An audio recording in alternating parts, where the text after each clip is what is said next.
se mu bintu by'omukwano by'ebyalaavu ate nga ffenna tumanyi uniform enaku zino zitwambaza so yeah nituvaayo nituyimbira abantu baffe so kumwena yani yakoye ffe tuba tuwandika music oba nga tuwuliriza music twaganya relatinga n'abantu ba bulijjo. I feel like buli muntu kino ekintu akiyitamu naawe kenyini akinkubalira bagikwambazaako tuyagala mutima gwange okwabula ebino ebintu tubadde tubiraba even ng'omwaka gutandika bibaddewo tulabye ebintu ebyenjawulo ebyaba Pretty Nicole biki naye onsanze ndaba ke kayimba right now akaliko era buli muntu we feel like twayimbidde abantu ekintu ekikwata ku mutima ekintu ekya bulijjo. Okay, nga mutendongoza nga mutenyimba kuba you just release temulwawo kulirizinga audience eba welcominze etya kuba mwangu yokupenetratinga industry eno yatwaniriza banaye mukama wakisa yatwaniriza n'emikono emyanjulukufu oba webakigamba they've been so welcoming tubeeyanza nnyo bambi mwena okwaniriza Kataleya kano ne music waffe ne mumuwuliriza ne mumusabanga ku zi radio mukimekinze okuba ekyangu eriffe okuba feedinga music kubanga buli music gwe tutamumwagala so tweyanziza nnyo bambi mu abatufuula tetuli kati kubanga tuyinza omufulumya music naye ne bagaana bangi bafulumya ne bigaana music si mwangu ngate bw'oba owandiika oba olabira ddala ng'oluyimba lugenda kukwatayo naye twagala okwebaza abafanzi baffe twagala okwebaza TV stations radio stations mwena mukoze kyamaanyi mutadde ettofaali ddene nnyo ku Kataleya Nkanda waliwo mwali mugiveze mwali mulidde giving up omuwuliranga ebyaddala mukoyemuuko ebyo tebibulamu ng'otandika naye ffe tuyina ekintu kyetukozesa ennyo ti obudde obwo when you feel like you want to give up ate wekiba kigenda okukolera so we always push hard ne mu mirimu gyonna gye tukola byonna bye tuyitamu sometimes owulira nga it's too much naye you just don't have to give up. Ugandans bakaboero coming in industry era nammwe kyemanyi muli bayimu mulina okulabira ku bayimba abakulu embeera nebitambulako edikenzo mwenga abayimbi abaka penetrating kiki muyigamu ebintu ebyo mbadde mbiraba ku internet oba tubadde tubiraba but tubadde bize nnyo butabiwa nnyo tetwagala nnyo negativity kale but nze nga kyeŋŋamba mu industry muno buli omu yeetaaga ekitiibwa kye regardless of oba wa mwaka kyoba okitegeera buli muyimbi yeetaaga okuweebwa ekitiibwa kyenyinza okwogera ekyo abadde tuli awo twagenza okulanga mutaddeyo posti oba ne yagitaddeyo nti abaana baleese akayimba tagenda okuleeta Grammy Awards netugamba kati gundi ze Uganda temukyazaagala awards nedda bambi we do appreciate buli award ebekuweerebwa kiba kiveeri nti omuntu aba asiimye kikyokola oba zaawa zonna we do appreciate ate era teri muyimbi atandiyagadde leeta Grammys era ate era n'abantu baba bavuddeyo ne balaba nti oluyimba lwaffe lugenda leeta Grammys kintu kyamaanyi nnyo cause buli muntu akolerereza awards akitegeera kale akolerera kuba great kutuukako eyo bamumanye ku crossinga kuva mu ggwanga lye so tuba tusanyuse nnyo okulaba nti tulese Grammy wano. Was it wrong for Eddie Kenzo to remake the Born in Africa song?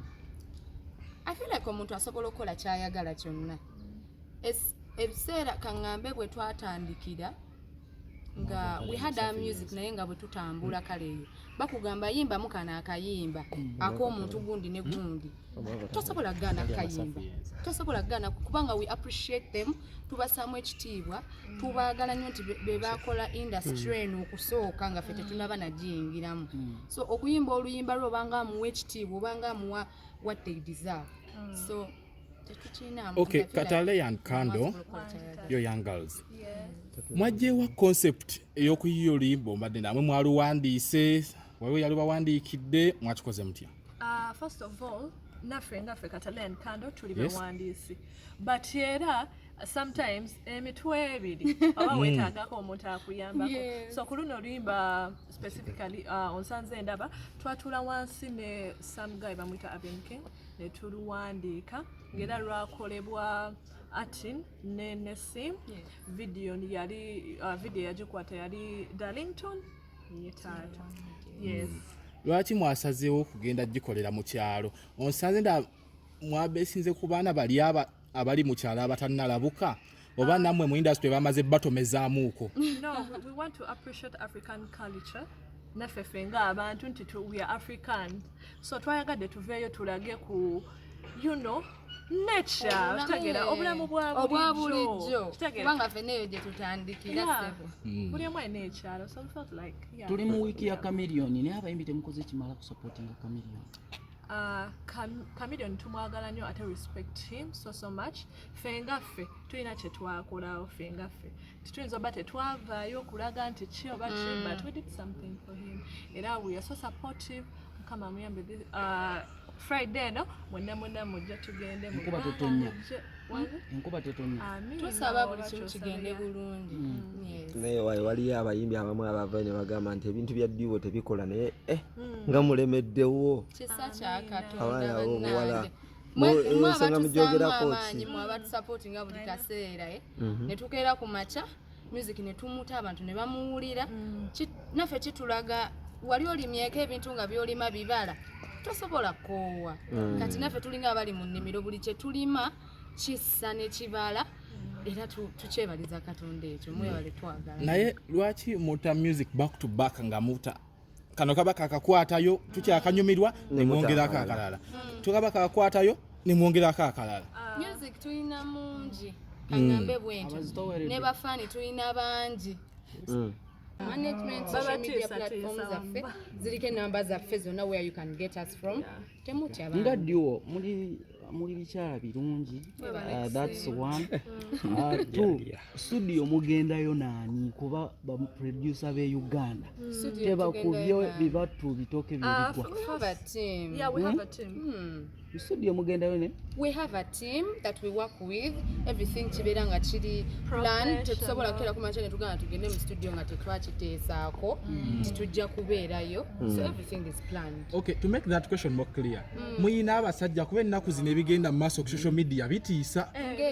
Abantu bagamba kati ennaku zino gayism ne lezi byatabuse abantu tebabeekengera.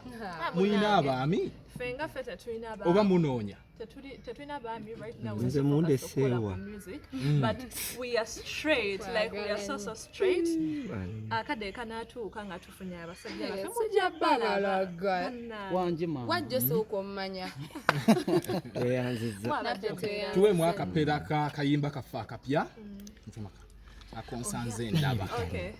Oyagala mutima gwange kwabule oba onkube ekigambo mbulavu lugendo tutambule naye onsanze ndaba. Oyagala mutima gwange okwabule ombuzaabuze mbulavu lugendo tutambule naye osanze ndaba. Ekituufu abasajja mwabakoowa. Abasajja mwabakoowa. Tegekizenga mukyali bato. Abamenye emitima kirabika. Abasajja nadda tuyimbira society. Obiraba naye biri ku social media. Eno ntalo eno nkokolo eno. Abaana babeera ku 15 nga abakyala bakuba abakazi ennaku zino. Abakyala. Ati kati tubayimbira balabuke. Bapiti Nikolo bo mubalaba. Bapiti Nikolo. Abavubuka naddala abalenzi banaawagira oluyimba luno kuba mulwagidde ddala nti kuba abalenzi boyiche kati baboyicha yo dimubaleseewo. Asoko ndoko tebakumenyangako mutima. Yogeza amazima. Tebamumenya. Nze bamenyako omutima. Kati akakayimba buddayo kawulirize bulungi ogenda wulira nga kakwatako. Eno wansi ku mutima gwe baamenya. Ate ku mwoyo.